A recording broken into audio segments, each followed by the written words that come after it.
चले आगे। तो बेटा लास्ट क्लास में मैंने आपको क्वेश्चन दिया था। क्वेश्चन क्या दिया था? मैंने आपको बोला था सिद्ध करो प्रभावी द्रव्यमान, इफेक्टिव मास इलेक्ट्रॉन के द्रव्यमान के बराबर। ठीक है, माइक ऑफ कर लो, मैं कर देता हूं इधर से। ठीक है बेटाओ, तो ध्यान सुनो। तो लास्ट क्लास में अपन ने लिख दिया, सिद्ध कर दिया था कि इलेक्ट्रॉन का प्रभावी द्रव्यमान इफेक्टिव मास इलेक्ट्रॉन के द्रव्यमान के बराबर होता है। ठीक है, प्रभावी द्रव्यमान क्या होता है, इफेक्टिव मास का था, वो मैंने आपको पहले बता दिया है। ठीक है, तो बेटा मैंने आपसे क्वेश्चन ये पूछा था, कि क्या प्रभावी द्रव्यमान धनात्मक, ऋणात्मक, शून्य, अनंत हो सकता है क्या? जल्दी बताओ बबलू, जल्दी बताओ डब्लू।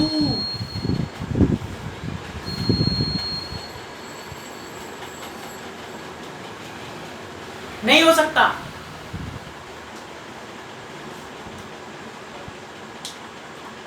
हर्षा वर्मा, नहीं हो सकता।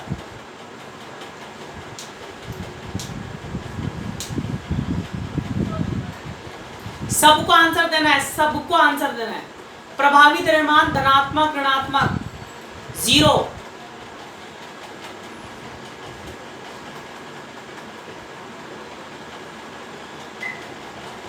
आंसर दो। हाँ, हो सकता है, हो सकता है, हो सकता है, हो सकता है, हो सकता है। तो बेटा जिन्होंने लास्ट क्लास ध्यान से समझी होगी ना, वो बोल रहे हैं हो सकता है। और जिन्होंने नींद में हो सकता है, मैं लास्ट क्लास भी आपको इसी टाइम पे ली होगी, तो कुछ बच्चों को नींद आ रही होगी, है ना, देखो, तो वो बोल रहे सर नहीं हो सकता। ठीक है, इसीलिए दिमाग और आंखें खोल के पढ़ो।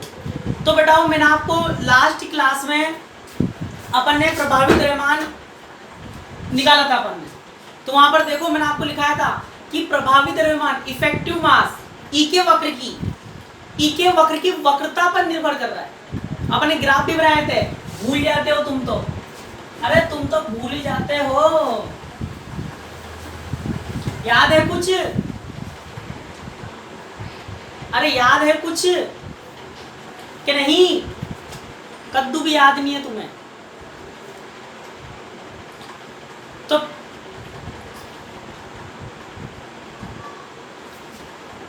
बताओ प्रभावी द्रव्यमान। तो बताओ प्रभावी द्रव्यमान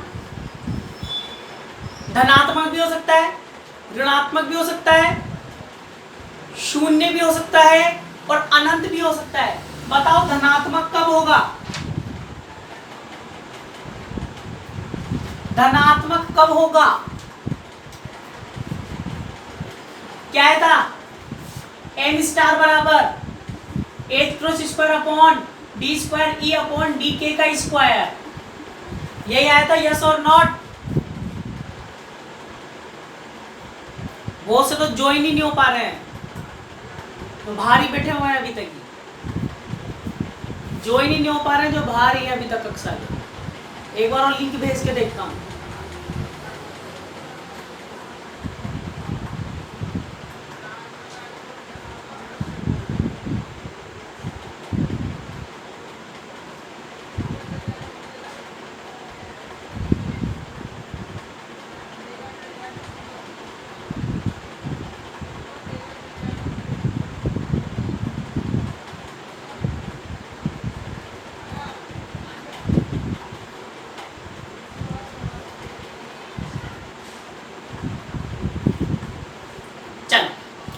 तो बेटा ध्यान सुनना, प्रभावी द्रव्यमान, ये इसको बोला अपन ने वक्रता, इसको क्या बोल रहे हैं अपन? कर्वेचर।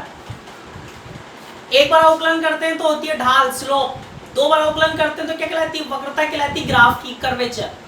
तो बेटा अगर ये वक्रता पॉजिटिव होगी तो प्रभावी द्रव्यमान भी क्या होगा? पॉजिटिव। वक्रता नेगेटिव होगी तो प्रभावी द्रव्यमान भी क्या होगा? नेगेटिव। तो लिखो उसके नीचे, लिखो बबलू। आता स्पष्ट है कि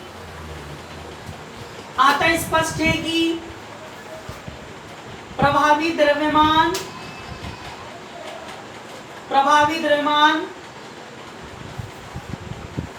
धनात्मक प्रभावी द्रव्यमान धनात्मक, ऋणात्मक और शून्य। प्रभावी द्रव्यमान धनात्मक, ऋणात्मक और शून्य तीनों हो सकता है, तीनों हो सकता है। आगे लिखो, जब E व K के बीच, E व K के बीच खींचे गए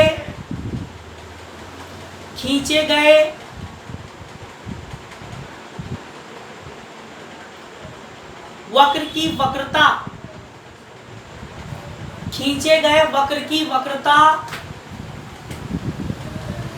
धनात्मक होती है, धनात्मक होती है, तो धनात्मक होती है तो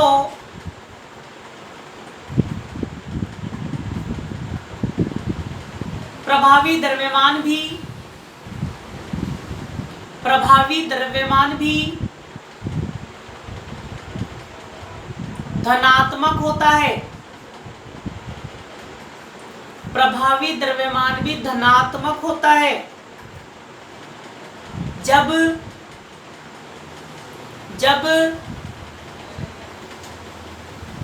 ई के वक्र की वक्रता, ई के कैसे लिखोगे, ई डैश के वक्र, ई के वक्र की वक्रता ऋणात्मक प्राप्त होती है, ई के वक्र की वक्रता ऋणात्मक प्राप्त होती है, तो प्रभावी द्रव्यमान भी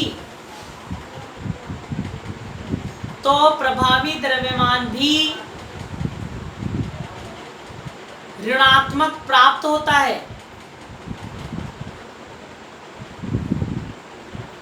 प्रभावी द्रव्यमान भी ऋणात्मक प्राप्त होता है। वीडियो ऑन कर लो बबलुओं।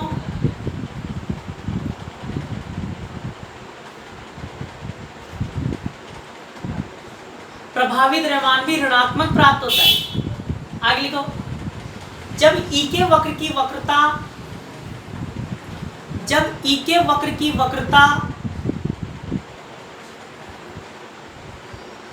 शून्य प्राप्त होती है,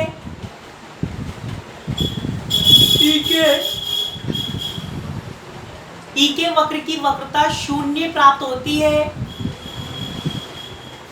तो ई के वक्र की वक्रता शून्य प्राप्त होती है तो प्रभावी द्रव्यमान अनंत प्राप्त होता है। प्रभावी द्रव्यमान अनंत प्राप्त होता है और जब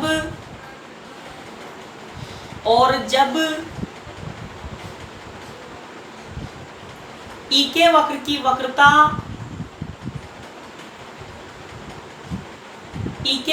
वक्रता अनंत प्राप्त होती है,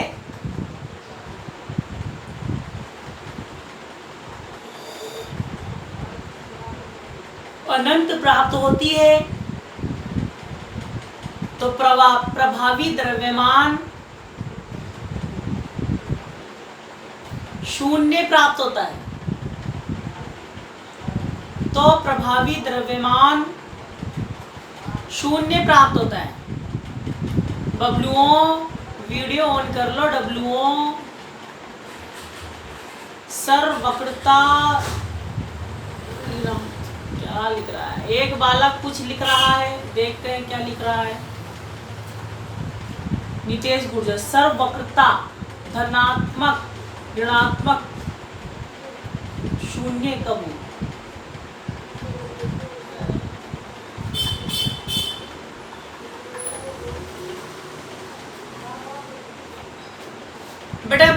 के स्टूडेंट ने ग्राफ बनाया अपन ने, ये जो वक्रता है ये क्या है, पॉजिटिव ही तो है, ये पॉजिटिव ही तो है,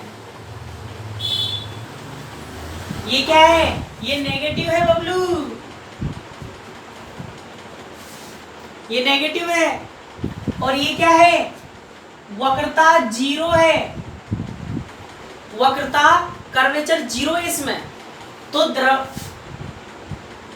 कितना लिखा था, अनंत, क्यों, क्योंकि द्रव्यमान वक्रता के व्युत्क्रमानुपाती है, इनवर्सली प्रोपोर्शनल है कर्वेचर के, कौन, इफेक्टिव मास, तो जीरो होगी वक्रता तो द्रव्यमान अनंत होगा, और जब अनंत है तो द्रव्यमान क्या होगा बबलू, जीरो, यस और नोट बोल दो, आगे चलेंगे। चलो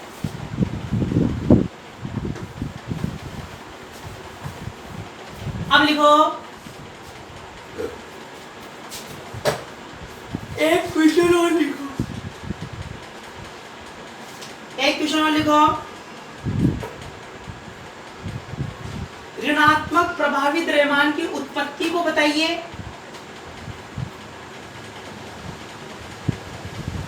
ऋणात्मक प्रभावी द्रव्यमान,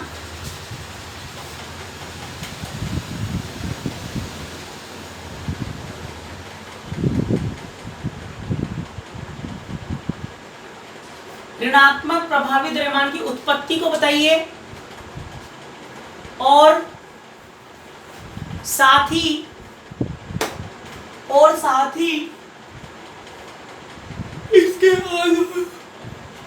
इसके आधार पर होल की अवधारणा दीजिए, इसके आधार पर होल की अवधारणा दीजिए। तो बेटा मैं क्वेश्चन क्यों लिखा रहा हूं, क्योंकि इस यूनिट में मात्र एक टॉपिक बचा है लास्ट, उस टॉपिक का नाम है क्रोनी-पेनी मॉडल। क्या नाम है, क्रोनी-पेनी मॉडल, इस टॉपिक का नाम है।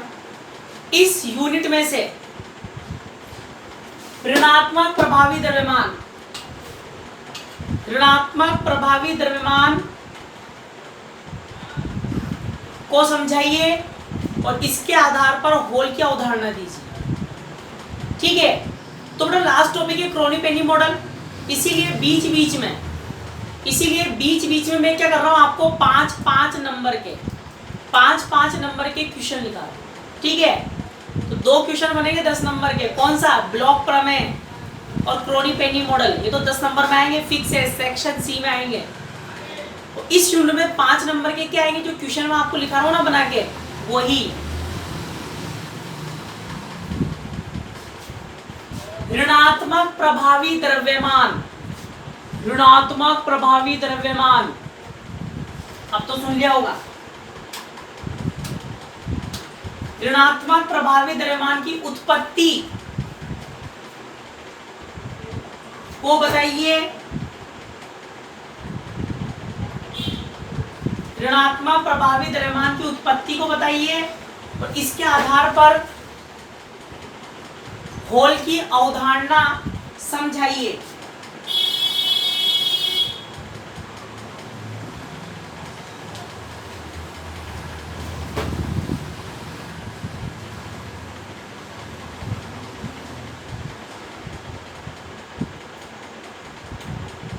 अब बेटा ध्यान से देखना, बिल्कुल ध्यान सुनना।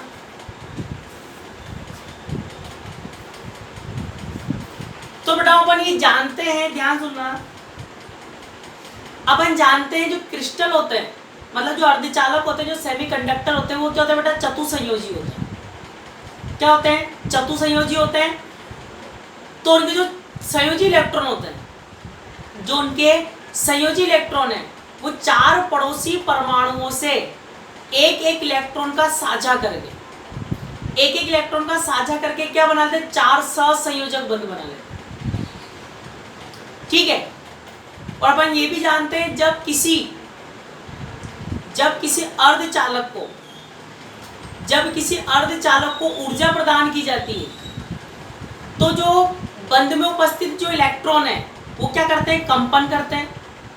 वो जो कंपन करके बेटा जो बाहर आ जाते हैं, क्या हो जाते हैं, मुक्त हो जाते हैं। और उनके स्थान पर क्या बन जाता है, उनके स्थान पर क्या बन जाता है, होल बन जाता है, जो धनावेश की भांति क्या करता है, व्यवहार करता है। ठीक है, तो इसको अपन गणितीय रूप में कैसे हल करेंगे, ध्यान से देखना। बताओ, ध्यान सुनना। आवर्ती विभव में गतिमान, आवर्ती विभव में गतिमान इलेक्ट्रॉन की गति का समीकरण क्या लिखेंगे अपन, जल्दी बताओ। मान लो अगर तुम गतिमान हो, तुम गति कर रहे हो, तो तुम्हारी गति का समीकरण क्या होगा, जल्दी बताओ बबलू। तुम्हारी गति का समीकरण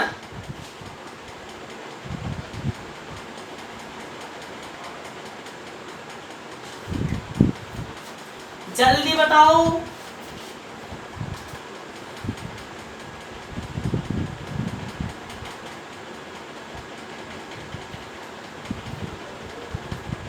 ए बराबर है, बिल्कुल, वेरी गुड, ऋतिक शर्मा पढ़ने लग गया भाई। क्या था बेटा, एम स्टार। एम स्टार क्यों ले रहा हूं, क्योंकि इलेक्ट्रॉन आवर्ती विभव में क्या है, गतिमान है। आवर्ती विभव में क्या है, गतिमान है। या फिर सीधा सीधा लिख देता हूं, सीधा सीधा क्या लिख सकता हूं, एफ वेक्टर बराबर माइनस का ई वेक्टर लिख सकते हैं। यस और नॉट, यस और नॉट। क्योंकि बेटा जब भी किसी चाहिए कोई चालक छड़ है, ध्यान देखना, अर्धचालक छड़ है, अर्धचालक में इलेक्ट्रॉन भी होते हैं और होल भी होते हैं। आपने लगा दी बैटरी, पॉजिटिव नेगेटिव, ठीक है, होल इलेक्ट्रॉन, और विद्युत क्षेत्र कहाँ होता है बेटा, प्लस से माइनस। तो इलेक्ट्रॉन तो जाते हैं विद्युत क्षेत्र की विपरीत दिशा में, तो होल कहाँ जाते हैं, विद्युत क्षेत्र की दिशा में। और अपन जानते हैं जब भी कोई आवेशित कण, जब भी कोई आवेशित कण, आवेशित कण क्या, इलेक्ट्रॉन है, जब भी कोई चार्ज्ड पार्टिकल, इलेक्ट्रॉन भी आवेशित कण है, होल भी आवेशित है, तो जब भी कोई आवेशित कण विद्युत क्षेत्र में उपस्थित हो, विद्युत क्षेत्र में उपस्थित हो, तो उस पर लगने वाला विद्युत बल क्या होता है, अपन जानते हैं E बराबर क्या होता है, F/Q, बचपन में पढ़ा था 12th क्लास में। तो F बराबर क्या आएगा, F बराबर QE, F बराबर क्या आएगा, QE। और बताओ बात किसकी हो रही है, बात हो रही है इलेक्ट्रॉन की, तो इलेक्ट्रॉन पर आवेश क्या होता है, माइनस का E, क्या होता है, माइनस का E। तो ये लिखा है F वेक्टर बराबर माइनस E कैपिटल E पे।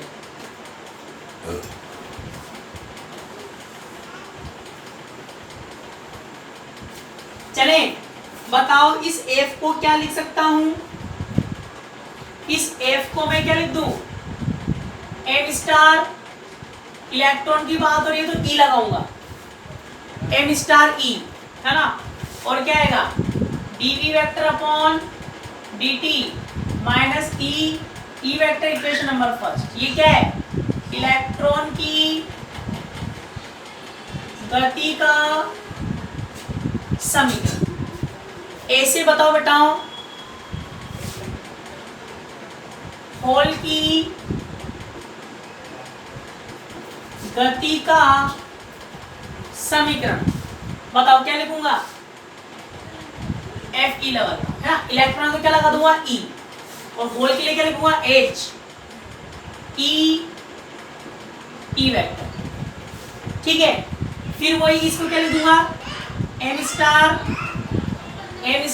E लगाया था, यहाँ क्या लगाऊंगा H dv vector upon dt, और क्या आएगा E वेक्टर, इक्वेशन नंबर 2, ठीक है। तब इक्वेशन 1 व 2 से अब बताओ, दोनों का वेग तो क्या रहेगा, समान रहेगा। क्यों, क्योंकि जब क्रिस्टल को गर्म करेंगे, जब ताप देंगे, तो समान ऊर्जा दी जाएगी, मतलब ताप समान दिया जाएगा पूरे क्रिस्टल को, तो दोनों का वेग भी क्या रहेगा, एक समान, ठीक है। अब बताओ इक्वेशन 1 और 2 की तुलना करो, इक्वेशन 1 और 2 से बताओ क्या लिख सकता हूं बबलू, अरे क्या लिखूंगा, M स्टार H माइनस का A, इसी को क्या बोलते हैं? ऋणात्मक द्रव्यमान की उत्पत्ति। तो लिखो पहले इसमें, हम जानते हैं कि अर्धचालक चतुसंयोजी होते हैं। हम जानते हैं कि अर्धचालक चतुसंयोजी होते हैं। अतः जब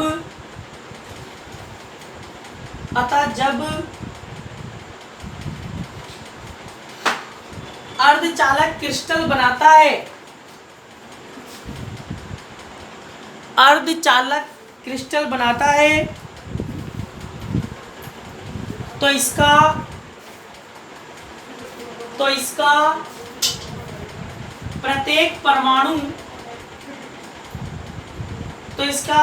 परमाणु 4 संयोजी इलेक्ट्रॉनों की सहायता से 4 संयोजी इलेक्ट्रॉनों की सहायता से 4 सहसंयोजक बंध बना लेता है।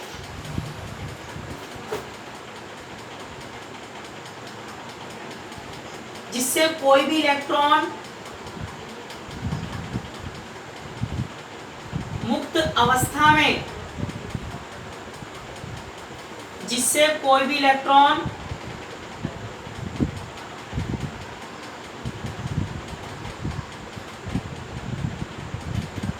मुक्त अवस्था में नहीं रह पाता है।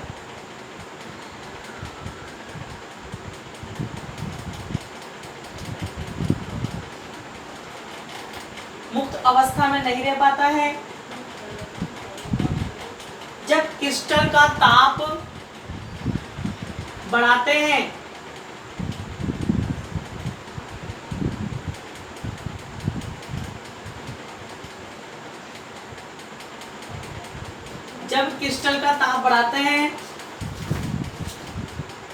तो कुछ इलेक्ट्रॉन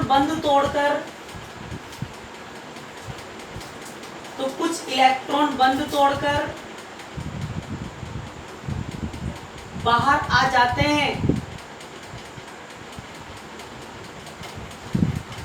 कुछ इलेक्ट्रॉन बंध तोड़कर बाहर आ जाते हैं, जिससे इनके स्थान पर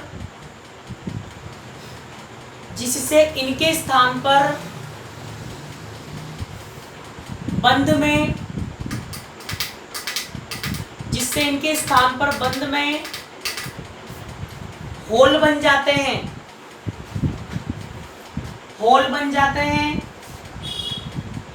अगले आंसर को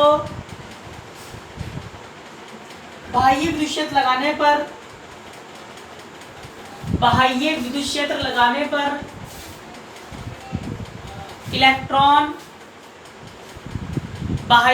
क्षेत्र लगाने पर इलेक्ट्रॉन विद्युत क्षेत्र की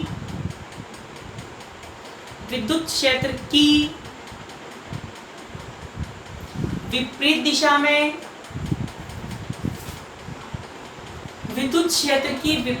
में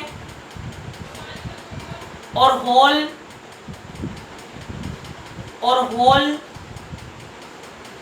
विद्युत क्षेत्र की दिशा में गतिमान होते हैं।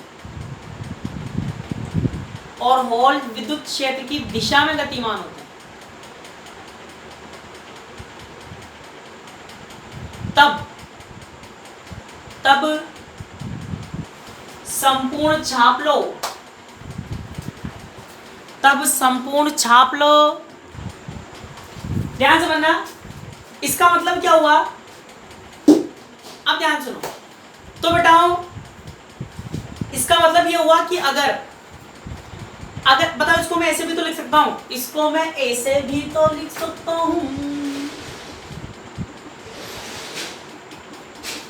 नहीं लिख सकता? अरे नहीं लिख सकता क्या? लिख सकते हैं। तो बताओ मतलब। अरे मतलब भी बता दो। लिख सकते हैं तो मतलब भी बताओ।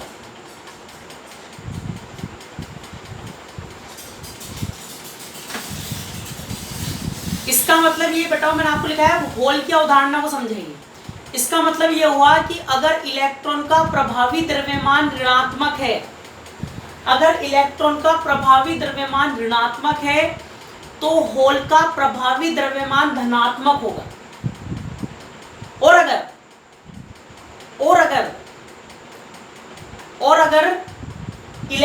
होल का प्रभावी द्रव्यमान ऋणात्मक है, होल का प्रभावी द्रव्यमान ऋणात्मक है तो इलेक्ट्रॉन का प्रभावी द्रव्यमान क्या होगा बेटा, धनात्मक होगा।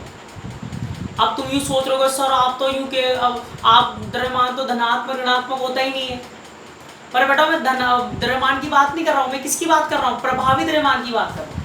तो मैंने आपको सिद्ध करके दिखाया है, प्रूव करके दिखाया है कि प्रभावी द्रव्यमान इफेक्टिव मास पॉजिटिव, नेगेटिव, जीरो, अनंत हो सकता है।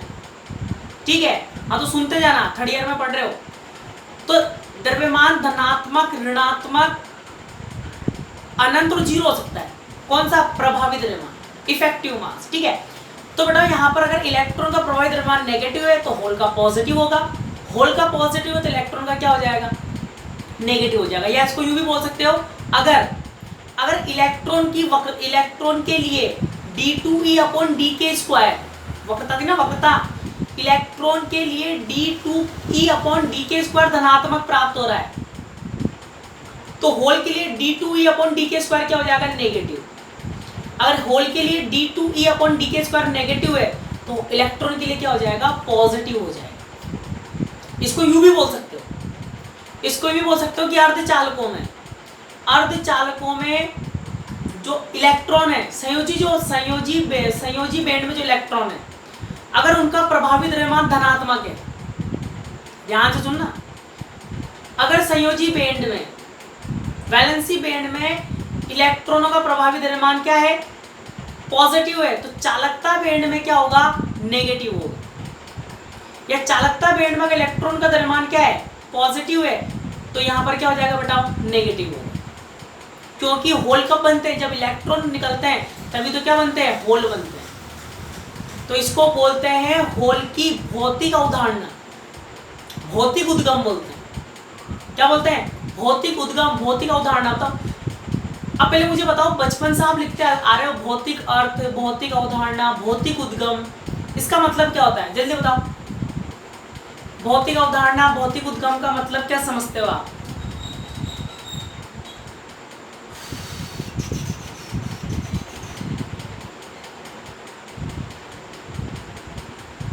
जल्दी बताओ।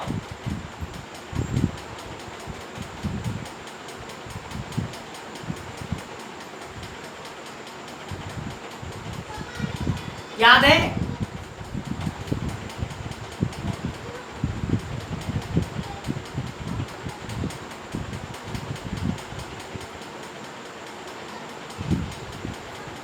मैं हाँ हूं, कुछ तो बोलो, याद है कि नहीं?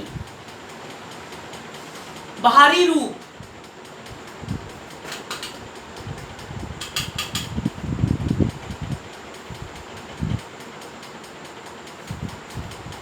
और बताओ जल्दी।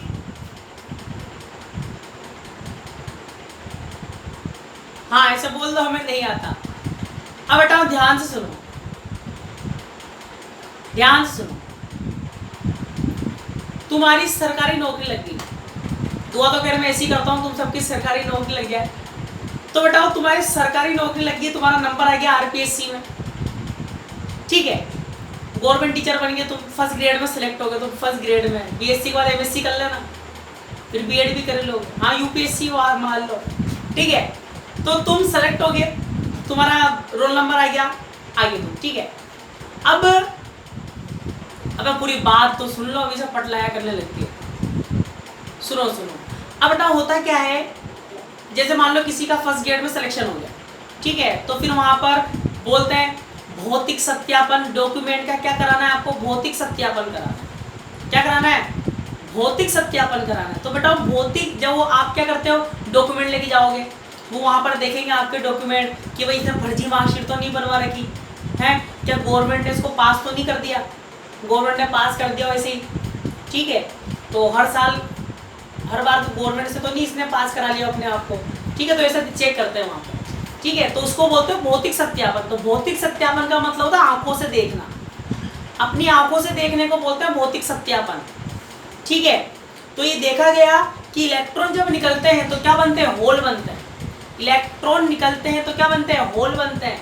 और जब इलेक्ट्रॉन का प्रभावी द्रव्यमान नेगेटिव है तो होल का प्रभावी द्रव्यमान क्या होगा, पॉजिटिव होगा। और अगर होल का प्रभावी द्रव्यमान नेगेटिव है तो इलेक्ट्रॉन का क्या होगा, पॉजिटिव होगा। तो इसको बोलते हैं भौतिक सत्यापन, आंखों से देखना, आंखों देखी को बोलते हैं भौतिक सत्यापन, ठीक है। एक क्वेश्चन और लिखो जल्दी से, एक क्वेश्चन लिखो, प्रभावी द्रव्यमान प्रदिश, प्रभावी द्रव्यमान प्रदिश किसे कहते हैं, प्रभावी द्रव्यमान प्रदिश किसे कहते हैं। अब बेटा मुझे कौन बताएगा, यहां पर एक नाम आ रहा है, यहां पर एक नाम आ रहा है, क्या नाम आ रहा है, प्रदिश नाम आ रहा है, क्या नाम आ रहा है, प्रदिश। तो मुझे कौन बताएगा प्रदिश किसे कहते हैं।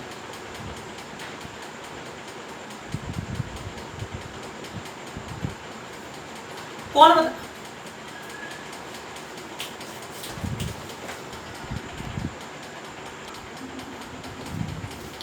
एक क्वेश्चन और लिखो फिर आगे चलेंगे। प्रभावी द्रव्यमान प्रदिश, प्रभावी द्रव्यमान प्रदिश किसे कहते हैं, प्रभावी द्रव्यमान प्रदिश किसे कहते हैं। अब बेटा पहले मुझे बताओ प्रदिश किसे कहते हैं, जल्दी बताओ। सोने का टाइम हो रहा है, तुम्हारे भी और मेरे भी। कौन बताएगा, नहीं पता, कोई बात। फर्स्ट ईयर में लिखाया था, अगर आपको याद हो, फर्स्ट ईयर पढ़े हो अगर तुम मेरे से,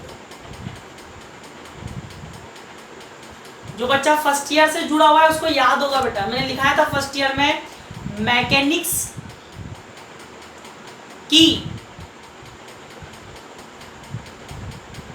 प्रदिश सदिश, और सेकेंड ईयर में बताया था, सेकेंड ईयर में बताया था।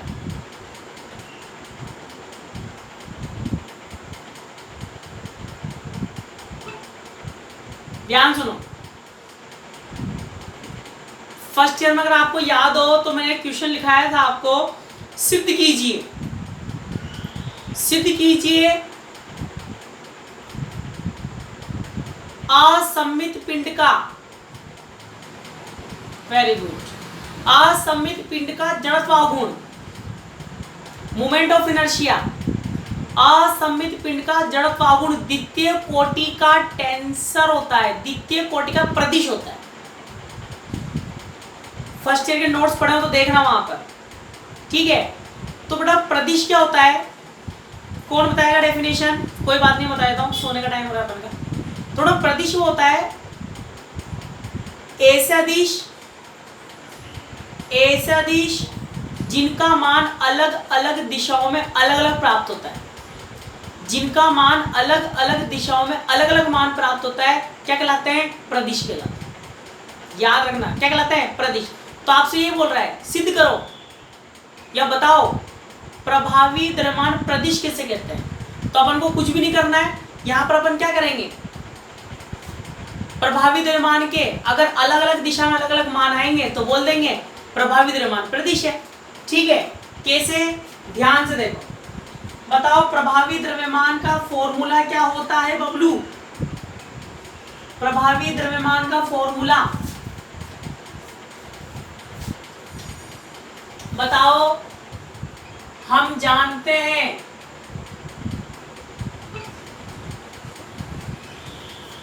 प्रभावी द्रव्यमान क्या होता है, एम स्टार एच क्रॉस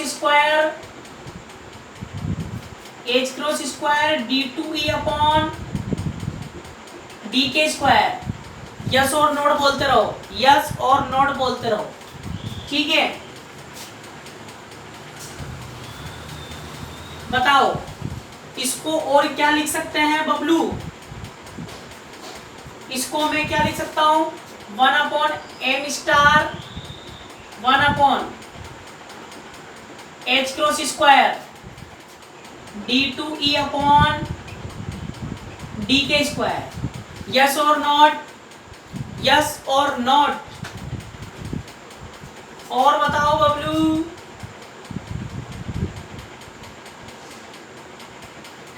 अगर मैं इसको, हाँ यस और नॉट बोलते रहो, अगर मैं इसको त्रिविमीय रूप में क्या लिखूंगा? अब बेटा ध्यान सुनो, अगर आप इसको ऐसे लिख रहे हो तो इसका मतलब ये हुआ कि आप इसके एक दिशा में घटक लिख के पल्ला झाड़ रहे हो, एक दिशा में घटक लिख के पल्ला झाड़ रहे हो। क्यों? क्योंकि अपन जानते हैं के भी 3 घटक होते हैं। के 3 घटक होते हैं, के एक्स के वाई के जेड। के एक्स के वाई के जेड, के कितने घटक है? 3। तो यहाँ तो बेटा अपन एक ही के यूज कर रहे, तो त्रिविमीय रूप में अपन क्या लिखेंगे? ध्यान से देखना, क्या लिखेंगे बबलू? त्रिविमीय रूप में देखते जाओ। 1 upon M star 1 upon H cross square, और क्या लिखूंगा बेटा? डेल के ई, डेल के ई। बताओ डेल के क्या होता है? डेल क्या होता है? डेल होता है i del upon del x j cap del upon del y plus k cap del upon del z. ये होता है यस और नोट बोलो, यस और नोट बोलते रहो। Very good. अब बेटा ये तो अपन को पता है, ठीक है। तो ये तो डेल के रूप में, अगर ये तो आप सोचते हो, ऐसा अपन जानते हैं कि डेल का फॉर्मूला ये होता है। डेल का सब में मान होते हैं बेटा, डेल के सब में। अगर मैं इसको डेल के कर दूंगा, अगर मैं इसको डेल के तो यहाँ क्या लिखूंगा?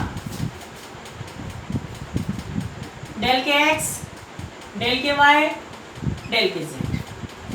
अगर मैं यहाँ पर p कर दूंगा तो हो जाएगा P X P Y P Z. अगर मैं यहाँ पर v कर दूंगा V X V Y V Z. Del डेल के मान बेटा सब में होते हैं, ऐसा ना सोचे, ठीक है। अब बताओ, ध्यान समझना। अब ये जो लिखा हुआ है डेल के ब्रैकेट डेल के ई, इसको मैं क्या लिख सकता हूं?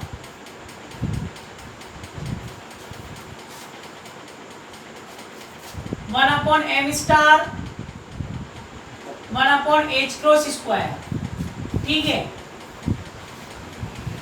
इसको क्या लिखूंगा? ध्यान से देखना, पहले इसको लिख रहा हूं, इसको क्या लिखूंगा? पहले इसको लिख रहा हूं, देखो इसको क्या लिखूंगा? डेल अपॉन डेल के x plus del upon del के y plus del upon del के जेड, है ना, ब्रैकेट। इसको क्या लिखूंगा? इसको लिखूंगा डेल ई अपॉन डेल के एक्स डेल अपॉन डेल के y E plus del E upon del के जेड, ठीक है। इसके साथ क्या है? I cap j cap k cap, ठीक है। I cap j cap k cap है, ठीक है। सॉरी, अब देखो, अब बताओ पहले इसको किससे इंटू करेंगे? इससे और इससे। तो क्या लिखूंगा बताओ? Del square E upon del के एक्स का स्क्वायर। यस और नॉट बोलते रहो, अरे यस और नॉट बोलते रहो। बताओ फिर क्या लिखूंगा? Del square E upon del के एक्स डेल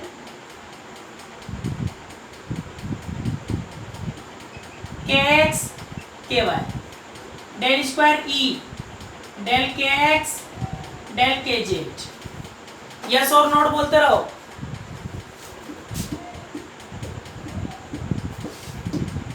सेकंड वाले के लिए क्या लिखूंगा? डुशक्याओ डुशक्याओ डुशक्याओ, क्या लिखूंगा, डेल स्क्वायर ई डेल के वाई डेल के x, del square E del के वाई स्क्वायर और डेल स्क्वायर ई डेल के वाई के जेड, ये लिखेंगे। कैसे बताओ, थर्ड वाले के लिए क्या लिखूंगा, डेल स्क्वायर ई डेल के जेड के x, del square E del के जेड के Y, del square E del के जेड का स्क्वायर। ठीक है, तो इसी को बोलते हैं प्रभावी द्रव्यमान प्रदिश। प्रभावी द्रव्यमान है, प्रभावी द्रव्यमान प्रदिश। क्यों? क्योंकि अलग अलग दिशाओं में मान भी क्या होंगे, अलग अलग प्राप्त होंगे। तो अलग अलग प्राप्त होते हैं तो उसको अपन क्या बोलते हैं बेटा, प्रदिश टेंसर। ये लिख लो, बस छाप लो।